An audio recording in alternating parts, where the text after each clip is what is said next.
اور سر ایک بڑی دردناک حدیث ہے ابو ذر غفاری کے بارے میں، وہ حاکم میں ہی ہے، المستدرک الحاکم میں۔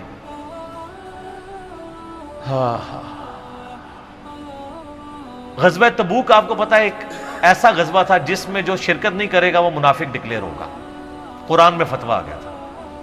اس سے پہلے کبھی نفیر عام نہیں تھی، یہ پہلا اور آخری موقع تھا، کیونکہ رومن امپائر سے ٹکرانا تھا، سپر پاور تھی دنیا کی، 1.5 لاکھ کی فوج لے کے کیسرے روم بارڈر پہ آ گیا تھا عرب کے۔ تو نبی علیہ السلام نے اناؤنسمنٹ کی کہ بھئی اب سب نے جانا ہے، جو نہیں جائے گا منافق شمار ہوگا، الا یہ کہ کسی کے پاس ریسورسز نہ ہو، یا کوئی مریض ہو، یا کوئی عورت ہو، یا کوئی معذور ہو۔ منافقین آگے بہانے کر رہے تھے، کچھ سادہ لوگ مسلمان بھی اس کا حصہ بن گئے۔ بخاری مسلم میں 3 اصحاب کی توبہ کا واقعہ بھی موجود ہے، وہی میری ویڈیو ریکارڈڈ ہے۔ تو کعب بن مالک کی رضی اللہ تعالیٰ عنہ علیہ السلام، تو کچھ لوگ جو ہے وہ یعنی اپنے ان معاملات کی وجہ سے کچھ پیچھے بھی رہ گئے۔ تو المستدرک الحاکم میں آتا ہے کہ صحابہ کرام کہتے ہیں کہ ہم نبی علیہ السلام کے ساتھ سفر پہ نکلے نا جب، تو نبی علیہ السلام کو آ کے کوئی بتاتا تھا، کہتا تھا یا رسول اللہ وہ جو فلاں بندہ تھا نا وہ بھی کوئی نہیں آیا، پیچھے رہ گیا۔ تو آپ علیہ السلام پرواہ نہیں کرتے تھے۔ پھر بتایا گیا یا رسول اللہ وہ بھی کوئی نہیں، یعنی جڑے نعرے مارتے سن اچے اچے، جدو ایتھے کسی کو دسایا جائے گا سر وہ تہاڈا پکا جڑا یار ہے بیلی وہ بھی کوئی نہیں جے، تو حضور علیہ السلام کو لوگ نا فیڈ بیک دیتے یا رسول اللہ وہ بھی غائب ہے، وہ بھی نہیں آیا۔ اب 30,000 کے لشکر میں آپ نے کوئی ریکارڈ تو نہیں رکھا تھا، رجسٹر تھا، لیکن کدھر 30,000 بندوں میں کدھر کوئی رکھ سکتا ہے صاحب اس طرح، یا رسول اللہ وہ بھی رہ گیا، وہ بھی۔ تو حضور علیہ السلام کہتے ٹھیک، آپ فرماتے تھے اللہ چاہے گا تو آ جائے گا، نہیں آئے گا تو نہیں آئے۔ تو کسی نے کہا کہ وہ ابو ذر غفاری بھی پیچھے رہ گیا، آیا اور ابو ذر کو اس کے اونٹ نے روک لیا، اونٹ ہی نہیں اٹھ رہا تھا نا سر، وہ آپ کو گاڑی تو نہیں ہے نا جو سٹارٹ کر لیں گے آپ، اونٹ چلنے سے انکار کر دے، کوئی کر سکتا ہے؟ اور سر سفر کتنا ہے؟ 700 کلومیٹر، 700 کلومیٹر کا ریگستانی سفر آج کے دور میں بھی کرنا مشکل ہے، سائیکل پہ نہیں آپ کر سکتے، پیدل تو آپ سوچ بھی نہیں سکتے، اونٹ کے بغیر کیسے ہو سکتا ہے؟ جس میں آپ کو اونٹ اس لیے بھی ضروری ہے کہ اس کے اوپر آپ نے سامان لادنا ہے،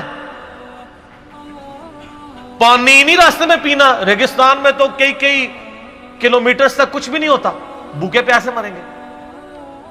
پھر آپ قافلے سے بھی جدا ہیں۔ تو ابو ذر غفاری کوشش کرتے رہے کس طریقے اونٹ، اسی دوران قافلہ نکل گیا آگے، تو وہ اونٹ اٹھا ہی نہیں ہے، تو حضرت ابو ذر غفاری نے اپنا سامان اپنی پیٹھ پہ لاد لیا، پیدل چل پڑے ریگستانی سفر میں۔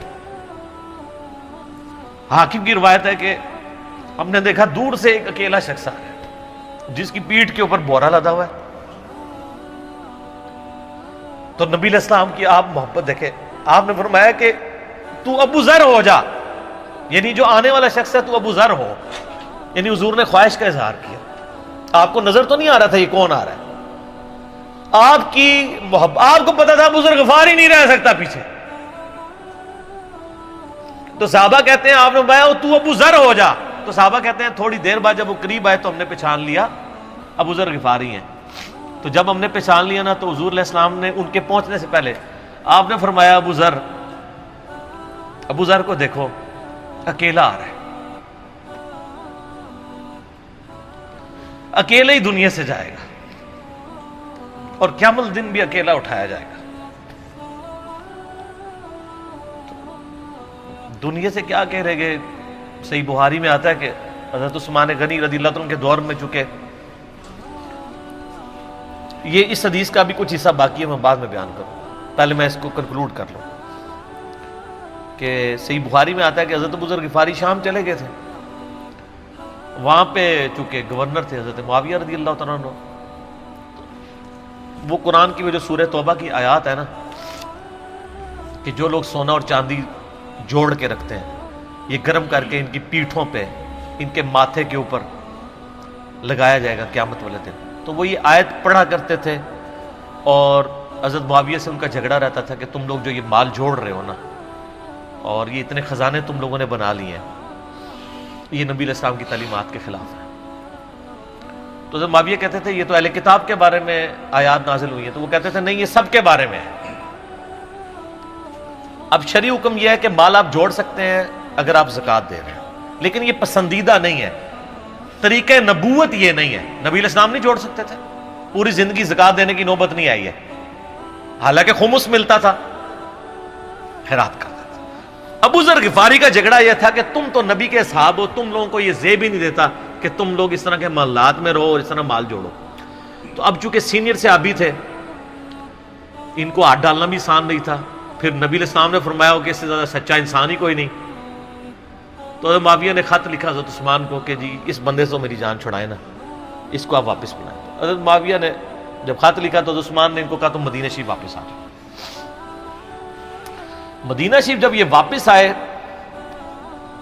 تو صحیح بخاری میں آتا ہے کہ لوگوں کا جھمگٹا لگ گیا بزرگ غفاری کے گرد، لوگوں کو پتا تھا یہ تو بڑا یعنی زہد والا بندہ ہے۔ تو ابو ذر غفاری وہی حدیثیں سنایا کرتے تھے کہ حضور نے فرمایا یہ احد پہاڑ سونے کے برابر ہو تو میں خیرات کر دوں گا، جبکہ باقی صاحب کہتے تھے کہ مال جوڑنا جائز ہے اگر زکوٰۃ کوئی دیتا رہے۔ وہ یہ کہتے تھے کہ یار یہ تم لوگوں کو تو زیب نہیں نہ دیتا، یار تم لوگ تو یہ باتیں نہ کرو، تم لوگ نبی کی صحبت یافتہ ہو، تم لوگوں کو تو زہد ہونی چاہیے تم لوگوں کی زندگی میں۔ اب لوگوں کا ہجوم ان کے گرد لگ گیا، اور پھر حضرت عثمان نے ان کو خلیفہ وقت بلایا اور کہا کہ یار تو خود ہی مدینہ شریف چھوڑ کے یہاں سے چلا جا، تیری وجہ سے فتنہ کھڑا ہوا ہے۔ تو حضرت عثمان نے کہا میں نے تو نبی علیہ السلام سے سنا تھا کہ گمراہوں کی اطاعت کرنا، صبر کر لینا۔ تو ایک زبدہ نامی کا ایک گاؤں تھا مدینہ شریف کے پاس، شہر سے ہٹ کے، تو وہ پھر وہاں پہ ہجرت کر گئے۔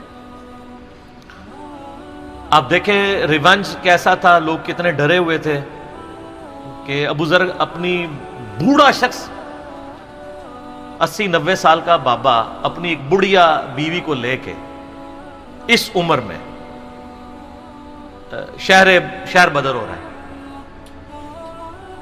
اکیلا۔ آج نہیں آپ سوچ سکتے کسی جگہ آپ اکیلے جا کے پڑاؤ کریں، کسی بیابان کے اندر، ریگستان کے اندر۔ اس زمانے میں آپ سوچ رہے، آج کل بھی آپ مدینہ شریف کے گر چلے جائیں تو آپ آنی ایک رات بھی نہیں گزار سکتے۔ تو کوئی شخص حضرت ابو ذر غفاری کو سی آف کرنے نہیں آیا سوائے حضرت علی کے، اور وہ بھی مدینے کی باؤنڈری تک آئے۔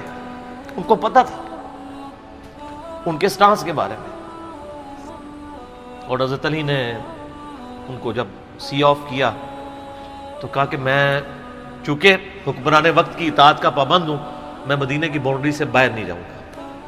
اگر مجھے کوئی اس طرح کا یعنی حکم کی اجازت مل جاتی تو میں تیرے ساتھ جاتا۔ ایران والوں نے حضرت علی علیہ السلام کے زندگی کے آخری 10 سال کے اوپر ایک فلم بنائی ہے، امام علی علیہ السلام۔ اس میں ابو ذر غفاری کے سارے واقعات انہوں نے فلمائے ہیں سر، دیکھنے والے جب مولا علی چھوڑنے آتے ہیں، پھر جو ان کی ڈیبیٹس ہوتی ہیں مدینہ شریف میں لوگوں کے ساتھ، وہ ساری انہوں نے ویڈیو میں فلما دی۔ پھر یہ چلے گئے وہاں پہ رہنا شروع ہو گئے۔ اب اس حدیث کی طرف واپس آ جائیں جو فرمایا آپ علیہ السلام نے اکیلے ہی مرے گا۔ تو ابو ذر غفاری، اس حاکم کی روایت میں آتا ہے ابو ذر غفاری کی موت کا وقت قریب آ گیا، صرف بیوی ہے پاس۔ بیوی نے رونا شروع کر دیا کہ حضرت آپ فوت ہو گئے، آپ کو کفن کون دے گا، آپ کو غسل کون دے گا، آپ کو دفنائے گا کون، میں عورت ذات کیا کر سکتی ہوں۔ حضرت ابو ذر نے کہا کہ نبی علیہ السلام سے میں نے سنا تھا کہ تو اکیلا مرے گا، پھر مسلمانوں کا ایک قافلہ وہاں سے گزرے گا جو تجھے کفن دے کے دفنائے گا اور جنازہ بھی پڑے گا۔ تو نے فکر نہیں کرنی، جب میں مر جاؤں تو میری لاش کو چوراہے پہ رکھ دینا، گزرگاہ پہ، جو یعنی مدینہ کی طرف راستہ آتا تھا گاؤں ایریا سے گزر کے، اللہ میرا بندوبست کر دے گا۔ وہی ہوا کہ ان کے مرنے کے بعد مسلمانوں کا ایک قافلہ دور سے آ رہا تھا. تو اسی مستدل حاکم کی حدیث میں آتا ہے کہ سر قافلہ بھی سنے پھر کون ہے؟ عبداللہ ابن مسعود. ابو ذر غفاری بھی زہد کے امام، ابن مسعود بھی زہد کے امام، ابو درداء بھی زہد کے امام.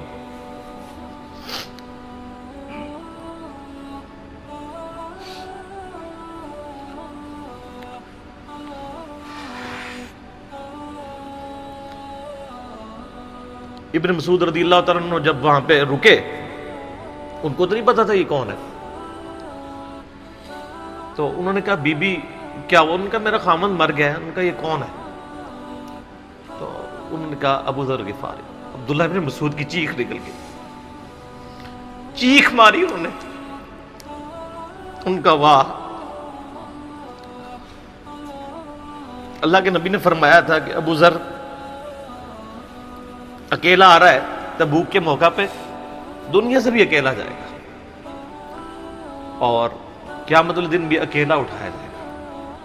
یعنی اب اسی سرزمین سے ہی اس نے اٹھنا ہے نا، ہر بندے نے اپنی قبر سے اٹھنا ہے. یعنی وہ مسلمانوں کے قبرستان میں بھی دفن نہیں. ایک یہ جو مزار کی رٹ لگائے پھرتے ہیں، میں ان سے پوچھتا ہوں تمہارے بابوں کی کیا اوقات ہے؟ ابو ذر غفاری کا مزار دکھاؤ کدھر ہے. جو اس روئے ارض پہ نیلی چھتری کے نیچے سچا ترین انسان جس کو اللہ کے نبی کہہ رہے ہیں، اس کا کوئی مزار نہیں ہے.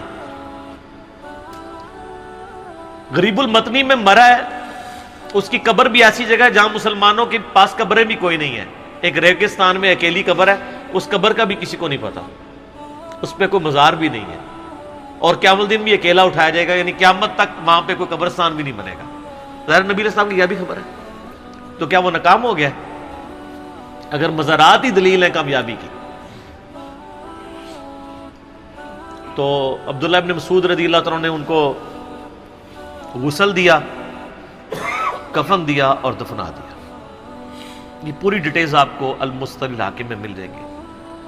تو ابو ذر غفاری ان چند شخصیات میں سے ہیں جن میں پوری امت کا اتفاق ہے ان کی نیکوکاری کے اوپر. شیعہ بھی ان کو بہت رسپیکٹ دیتے ہیں، اہل سنت بھی دیتے ہیں، صوفیاء کے ہاں بھی ان کو امام مانا جاتا ہے زہد کی وجہ سے. آپ تصوف کی جتنی کتابیں پڑھیں، چاہے امام غزالی کی ہوں، رسالہ قشیریہ پڑھیں، اور لوگوں کو بھی پڑھنا شروع کریں، تو ابو ذر غفاری آپ کو زہد کے امام کے طور پہ ملیں گے کہ ان کی زندگی میں یعنی یہ زہد تھا کہ انہوں نے کس طرح کی زندگی گزاری ہے. سر لوگ مجمع میں مرتے ہیں، ان کو یاد کوئی نہیں کرتا، اور ابو ذر غفاری کو آج بھی دنیا یاد کر رہی ہے، ہم بھی یاد کر رہے ہیں رضی اللہ تعالیٰ عنہ علیہ السلام. اللہ تعالیٰ قیامت والے دن ہمیں ایسے نیکوکار لوگوں کا ساتھ نصیب فرمائے. آمین ثم آمین.